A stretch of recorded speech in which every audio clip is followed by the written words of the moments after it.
My name is Jordan Silvera, but I go by Bodhi Coyote. Jordan Silvera is my given name. It's not particularly the name I feel resonates with me. Bodhi Coyote is a name. My dad gave me Bodhi when I was little, and then an uncle added Coyote later on when I was a teenager, and it just stuck. It just felt like me, and that's why I take that name. And part of the reason my dad called me Bodhi, it's the story I still don't quite comprehend. Um, but yeah, my mom's been a lesbian my whole life, and my father was deemed sterile by, I think, two doctors. He was married before he got with my mom and tried to have kids and was unable. And so, on the night of my conception, um, the very short time that they were together, on the night of my conception, they did a successful fire walk. And I came out on April 8th, born a fire symbol. Um, my dad thought that was funny. He thought that I had a reason that I came to be here. And so he started calling me Bodhi, as in Bodhisattva. That's the Bodhisattva vow. And I'm not saying I'm a Bodhisattva, but uh, the Bodhisattva vow is that basically we or I will keep coming back and prolong my sleep, if you will. I'll prolong my living in samsara. I'll prolong my living in this illusion until we all wake up together. And so my dad, being I don't know if I call him a Buddhist, but um, being spiritually minded, he found some humor in that, and so that's how I got the name Bodhi and Coyote, because I just act like a coyote sometimes. I'm a little bit of a trickster, a little bit poking here and there, setting up, social experiments, just being a clown. And yeah, so I had a pretty rough childhood, and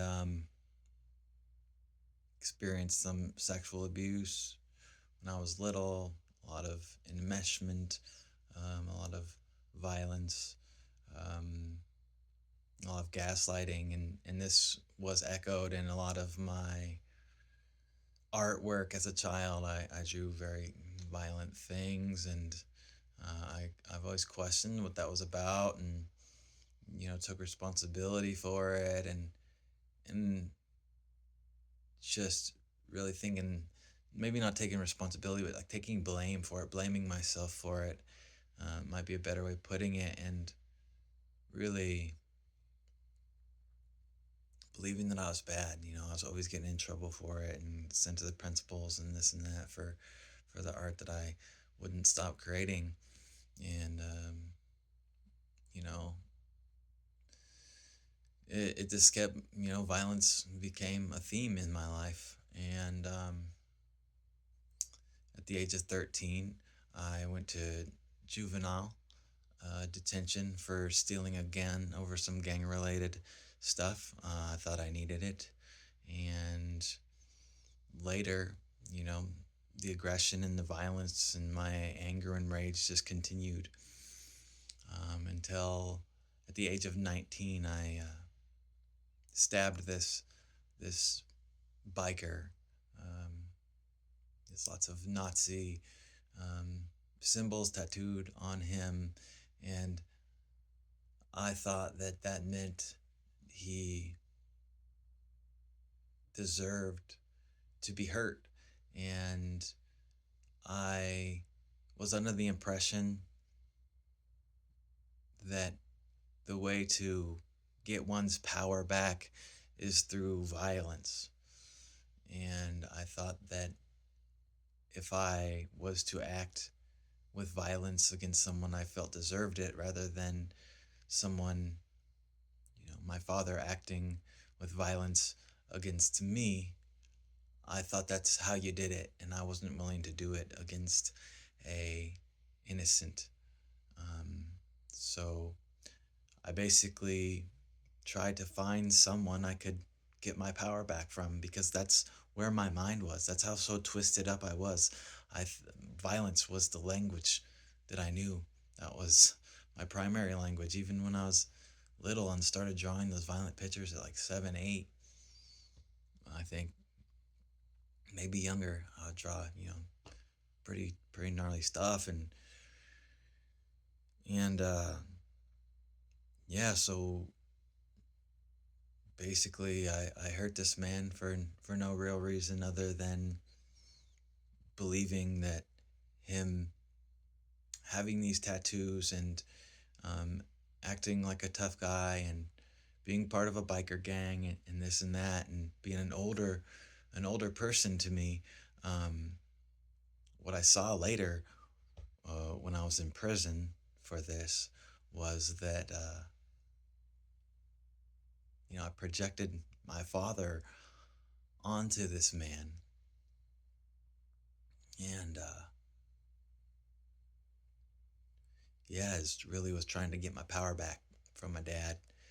And the truth is that I love my dad a lot, and I couldn't fathom bringing myself to hurt him, um, and bestow violence upon him.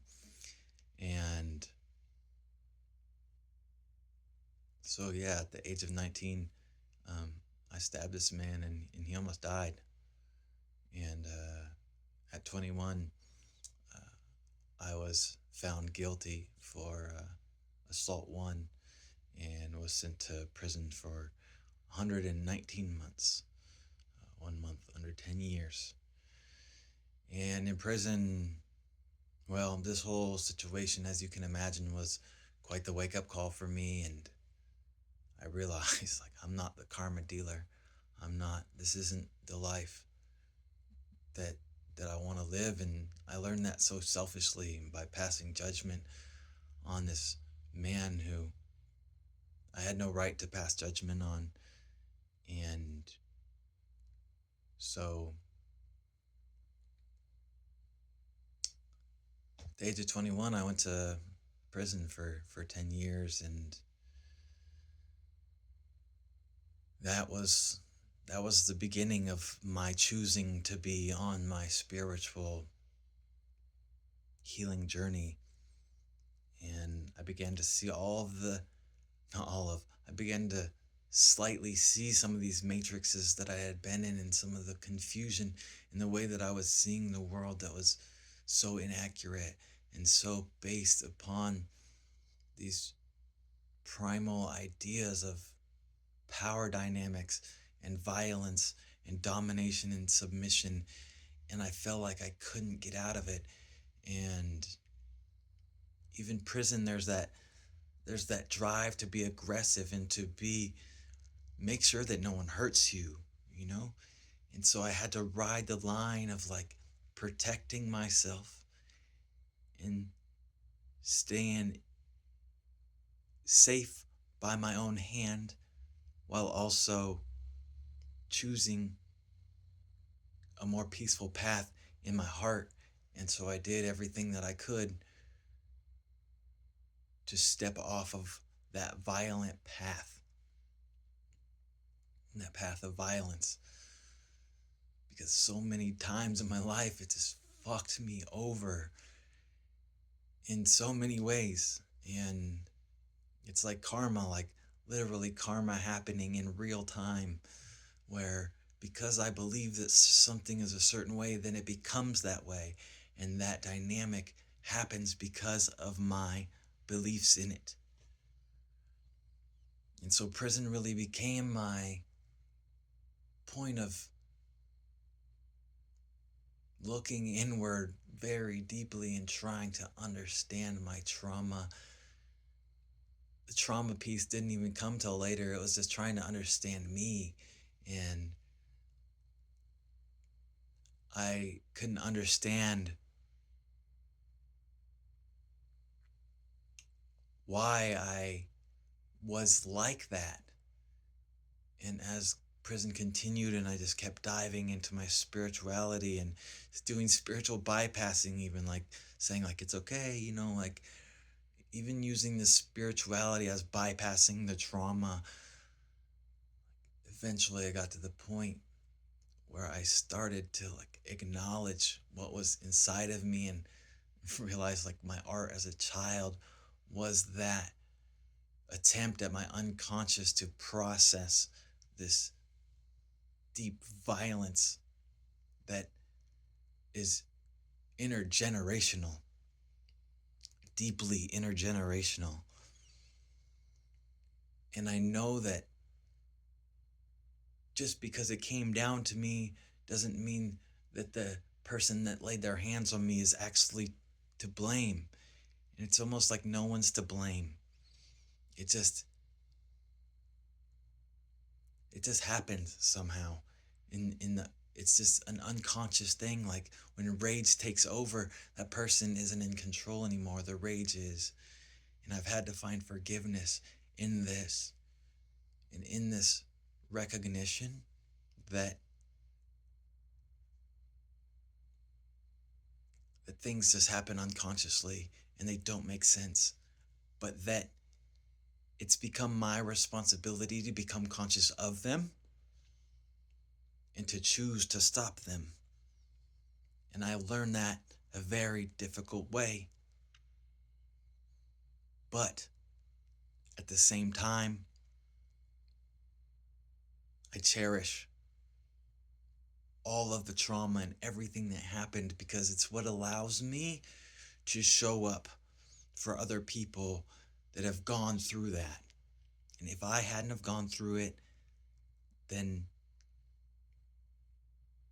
I wouldn't be able to understand the people that have experienced that level of hurt and pain. And somehow I'm thankful for that. Somehow I'm grateful for that. And it's been such the biggest teacher.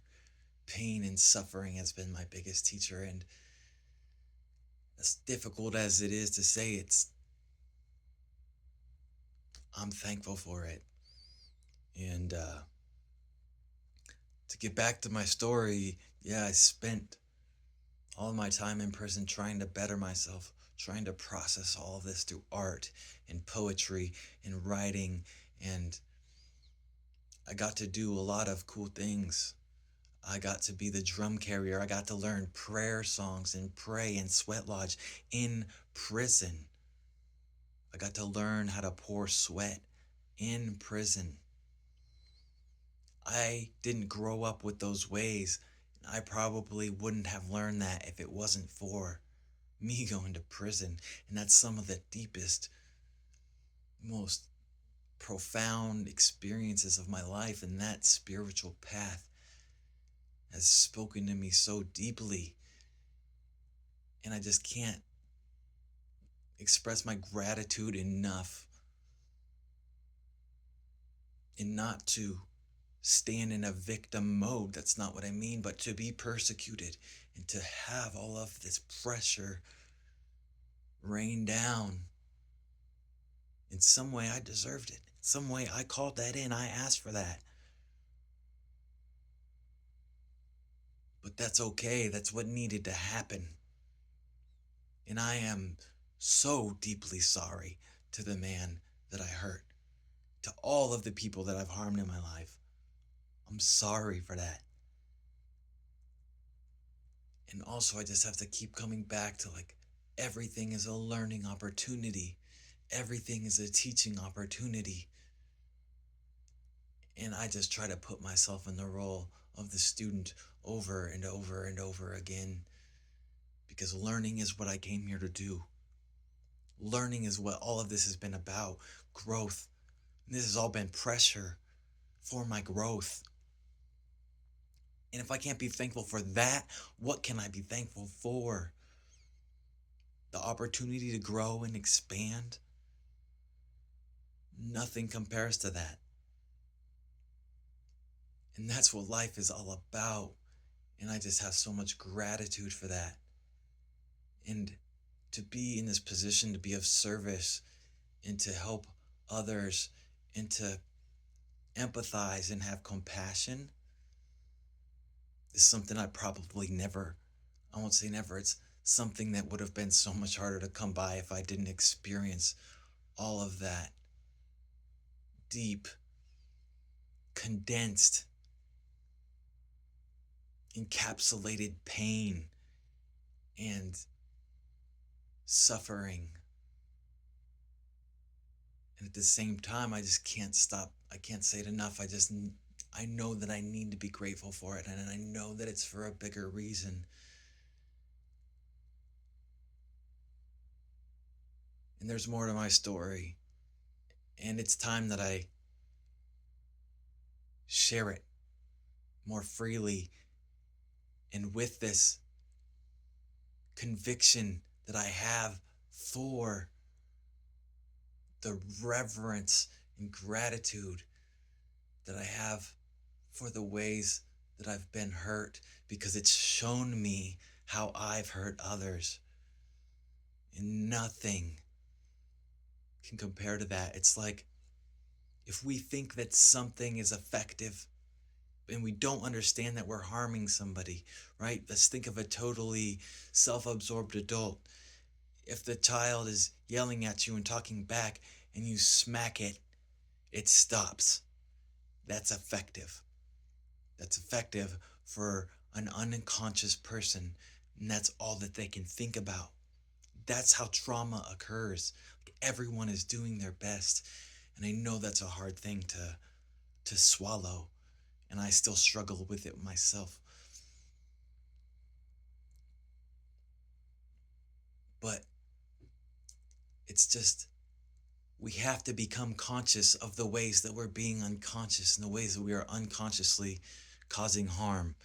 My favorite quote, maybe of all time: until you make the conscious, until you make the unconscious conscious, it will run your life and you will call it fate. Carl Jung said that. And I just find that to be so true. And I find that to be the path that we're all on, and that we can all continue to come back to ourselves and be reflections to each other so that we can continue to help each other become conscious. To me, that's what enlightenment is. That's why it doesn't just happen like that. Maybe someday it will.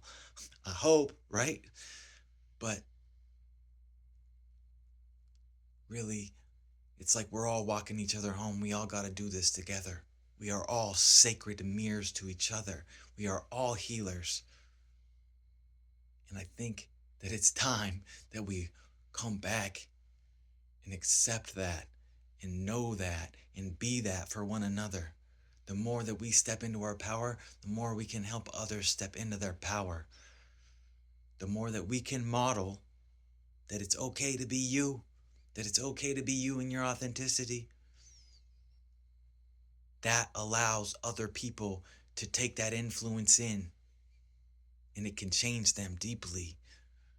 When we model authenticity, it helps other people model authenticity, and ripples on forever until we all wake the fuck up. Thank you for listening. I just have so much appreciation for you all. Thank you, and I love you. Oh.